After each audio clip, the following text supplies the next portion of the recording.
Namaskar my friends, and I'm back here with another Transformers review. Now, today's figure is actually something very unique because honestly, I had never even come across this one before. So, today we're going to be taking a look at the MTST-00A Creation produced by G-Studio, the M Ultra Maximus. Now, before we take a look at the figure itself, let's first check out the packaging. And, well, packaging might be a slightly generous word here because what we get is this, a plain brown shipper box. That's pretty much it. On the front, nothing much happening. On the side again, nothing much happening. On the back, still nothing happening. And the other side, you guessed it, also nothing happening. So this figure arrived in the most mysterious cardboard box imaginable. But anyway, enough about the extremely exciting box. Now let's go ahead and proceed forward and take a look at the figure itself. And contained within this very exciting brown box is, well, another box. But this one actually contains the figure. So technically it's not a shipper box, but rather the actual packaging sitting inside the shipper. Now on the front here, we got a sketch style image of the last night Optimus Prime, which looks pretty cool. Right above it, it reads MTST-00A Creation produced by G-Studio M Ultra Maximus. And of course you have the G-Studio Creation logo right there on the bottom right.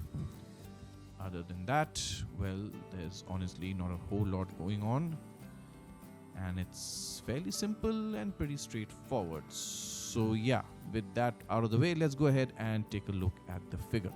So as always, before we take a look at the figure itself, let's first go over his accessories. First up, he comes with his sword, and yes, this is that very Cybertronian ornate sword that Optimus Prime used in the last night movie as well as Age of Extinction. As you can see, it looks really good, nicely sculpted with a lot of intricate details, and the paintwork is also done quite well. It also has a tab right here which allows you to store it on his back when it's not being used, so that's definitely a nice touch.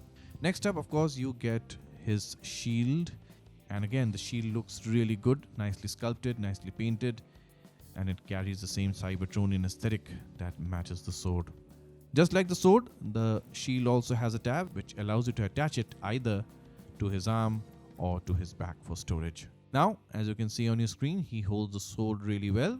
The grip is nice and snug, not so tight that you feel like you're going to break something, but tight enough that it stays securely in place. And the same goes for his shield. It plugs into the slot very nicely, giving you a good secure fit. It doesn't wobble around, it doesn't fall off, and it definitely holds its position really well. So taking a look at the figure itself, first impressions, he looks good. He looks actually really good. The figure is very well sculpted, very well painted, and there's a lot of detail going on throughout his entire body. Now, it's worth mentioning that this is purely an action figure, so it does not transform, but even without the transformation aspect, the figure still looks very impressive. As you can see, the metallic paint really catches the light nicely, and it brings out a lot of sculpted details across the figure. The overall finish looks quite premium, and there's clearly a lot of effort that has gone into the sculpt and paintwork. Taking a look at his feet, you can see there's a lot of paintwork going on in this area as well. There's nice balance between the metallic finish, the blue, the red flame details, which looks really nice. The paint separation between the different sections is done quite well, and overall the figure looks very clean, very sharp. So from an aesthetic standpoint, this is definitely a worthy piece to have in a collection. Taking a look at the head sculpt, and I've got to say, the sculpting itself is definitely there. The overall shape, the detailing do capture the look of Optimus Prime quite well.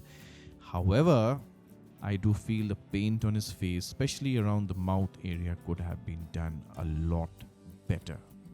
As it stands, it doesn't look quite as screen accurate as it probably should have. So while the sculpted details are solid, the paintwork on the face feels a little incomplete.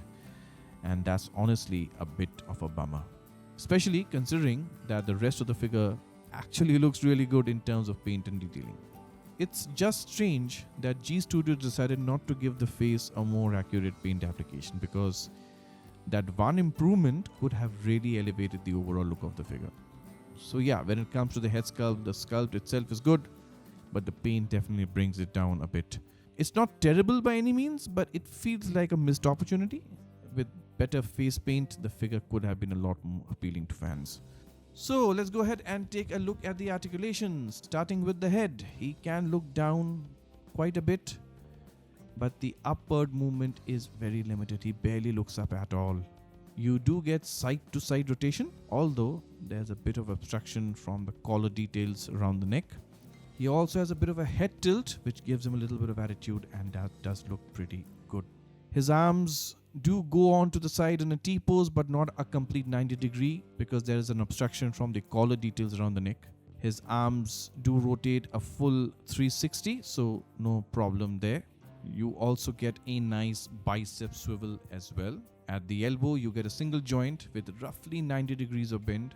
Personally, I do feel the elbow range could have been a bit better, but it is what it is. You also get a wrist swivel, and there's no articulation in the fingers. As for the ab articulation, he can crunch forward slightly and lean back a little bit as well, but the range there is fairly limited. You also get a waist swivel, which works just fine. Moving down to the legs, he can actually do the splits quite well, so there's good range there. He can kick forward to about 90 degrees and kick back slightly past 90 degrees. You do get a just above knee swivel, and at the knees you have a single joint articulation which is about 90 degrees of bend. You do get ankle articulation. The feet can tilt downward slightly, come up a little, and you also have some nice ankle tilts. Not great range, but pretty good, and enough to help with posing. So overall, you can get him into some decent poses, but the articulation isn't amazing. It's really just enough to make the figure look good on the shelf, which honestly feels like the main purpose of this figure anyway. So let's go ahead and take a look at some size comparisons, and here he is alongside the Barway Transformers Dark of the Moon Optimus Prime, and also the Combiner Wars Optimus Prime, and as you can see, he is definitely the little guy here. The figure stands roughly about 4.5 inches tall, so he is definitely on the smaller side. So for those of you who enjoy collecting smaller or miniature style Transformer figures, this might actually be a nice addition to your collection.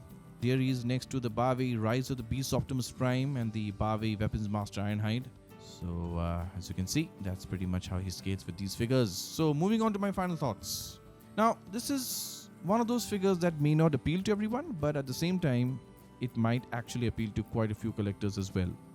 And that's mainly because he does look really good. The paint scheme is very attractive, and the overall sculpt and detailing on the figures are done really well. Yes, the face paint is not exactly screen accurate, and that might bother some people who are very particular about those small details, especially if you're someone who wants every bit of accuracy for the money you're paying, and that's completely understandable. When it comes to articulation, it's pretty average. It's not the greatest we have seen, it's definitely not the worst either. So you can still get him into some decent poses, which is really all you need for a figure like this. Now, this is definitely a figure for collectors who have a bit of an acquired taste, especially when it comes to the scaling, since this figure stands around 4.5 inches. It's going to appeal more to people who like smaller scale or miniature style Transformers in their collection. But again, purely from a visual standpoint, he looks really good. So if you are someone who enjoys this type of scale, then this might actually be a nice addition to your shelf. There's another point that I wanted to mention here. You can definitely team him up with the Barway TW-103 for Grimlock, and you can actually pose him riding Grimlock, which actually looks pretty cool. And speaking of Grimlock, we'll be reviewing that figure very soon, so do stay tuned for that. So yeah, that's pretty much it as far as my final thoughts are concerned. If you like this review, then do give the video a like, leave a comment, share it around, and of course subscribe to the channel. Yes, go on, do all of those things so the channel keeps running, the algorithm doesn't completely forget that I exist, and more importantly, so I can bring you more and more Transformers reviews. Until then, take good care of yourselves, keep collecting, keep spending your hard-earned money on Transformers. Till all are one. I'll see you guys later. Ciao.